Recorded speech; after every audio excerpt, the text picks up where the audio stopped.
Brilliant. That's great knowledge. Yeah. What else have you got with that? Come on, let's pull this piece of knowledge out your brain. That was big facts for our audience.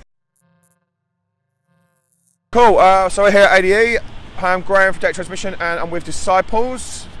How are you, my friend? I'm very good, man. It's the third day here now for us. I'm representing the other two as well. They're back at home in the studio working on beats. Yeah, it's been such a successful trip at the moment. I just want to say shout out to Data Transmission. They've always looked after us, always said kind things about us. This guy's part of the family now, so yeah. Thanks, buddy. And you're going to join me on the Big Question series, and let's try and bring some value to some young, aspiring younger DJs and producers. For sure. So we're going to do two, and we're going to do a double header special. Nice. So let's go with the first one.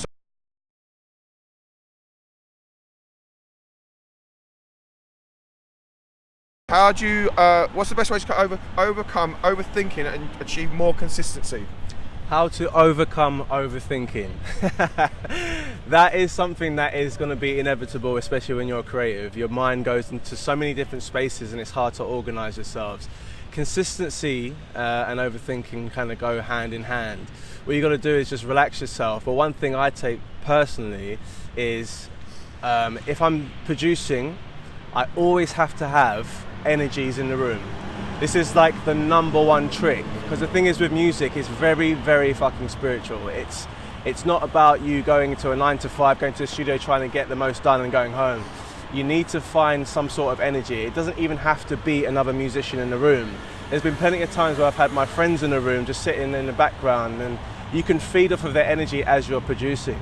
It's hard to get all your ideas out on your own, because there's never going to be a situation where you as one person, as one producer, does everything in their power to make the song a hit record or a hit beat on the underground or whatever it may be. It comes from many different sources, many different energies.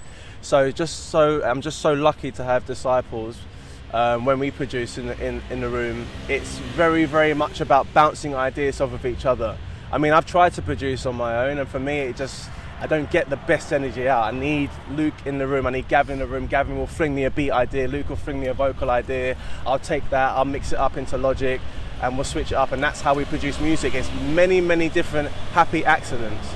And then, so that must go even further when obviously you've done some big collaborations, and that must jump up even further when you've got, when you're collaborating with even more people. It's just exactly. And the one that springs to mind is when we collaborated with Calvin Harris on How Deep Is Your Love. I mean, we worked on that song with Ina in the studio it literally took us about 4 hours, right?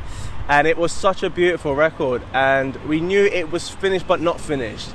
Calvin Harris got involved, and his energy just brought a completely different upbeat dynamic to what was already a kind of a melancholy chill out record. And again, bouncing ideas with him, even though he wasn't in the studio, that was based on email. Everything he said and did, and I hope he feels the same about us, it sparks new energy and new ideas for the track. Incredible. And I guess let's keep that rolling. And then you're saying you work with a vocalist there. Well, your tips for working with vocalists on this is your second big question. Go for it.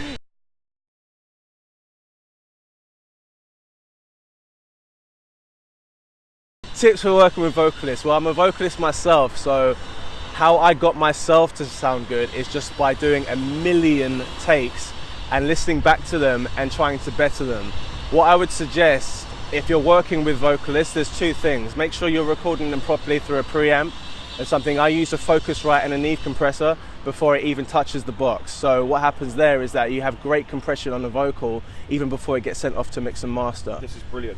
That's great knowledge. Yeah. What else have you got with that? Come on, let's pull this piece of knowledge out your brain. That was big facts for our audience. And if you've got big facts from that, please just drop that in my comments, because that was big. Come on, what else have you got for me? Come on. Yeah. So make sure you've got a good mic set up and a good preamp set up. Also make sure that the level from the headphones to the artist is one of the most important things. Record the first takes, but don't often use the first takes. What happens is when you're working with an artist, whether they're writing on the spot or they already know the song, everyone is prone to thinking about recording before they actually bring out the best recording. So record every single take, but you're going to get it on probably your 5th, 6th or 7th. And from a mic front, have you got a favoured mic? So I just bought a Telefunken, which costs about 850 quid. Whoa! It's still in the box. I don't use it. What I use is an SE. It was about a £200 mic that I bought about 10 years ago, which I recorded How Deep Is Your Love and On My Mind on. So actually the microphone isn't that important. I mean, make sure it's a good enough microphone to get good quality sound on it. It has to have the option where you can either cut off the low frequencies or have the low frequencies in. That's really important. But what's even more important is having a good processor or a preamp that the mic travels through. Cool. And what we'll do is we'll drop those links, all the tech that you said below in the comments below, so that people can find them and get this dangerous kit, because that's some big. That's great. Great one, noise, man. One last thing as well, which I've realised over the last couple of years, is if you're working with an established vocalist or not an established vocalist, you always have to get the best out of the song by giving them. If you're the producer, then you can help them with that. You can give them tips on how you want the song to sound. Could it be more emotional? Could they be more dynamic in their vocals? Could they dub? Could they like have one lead line and then 2 lines under it split left and right to bring out the most of the song? There's so many other little tips and tricks there. Wow, that's loads. Thank you so much, man. That's so much value. And again, if you've got comment value for me, please drop them below and let's hear what you think of that. So thank you so much for joining us, and thanks for giving us your knowledge. Yeah, 100%, man. And I hope you have a great ADE and the rest of ADE, man. Thank you, my brother. Thanks for doing it. Appreciate it. Thanks.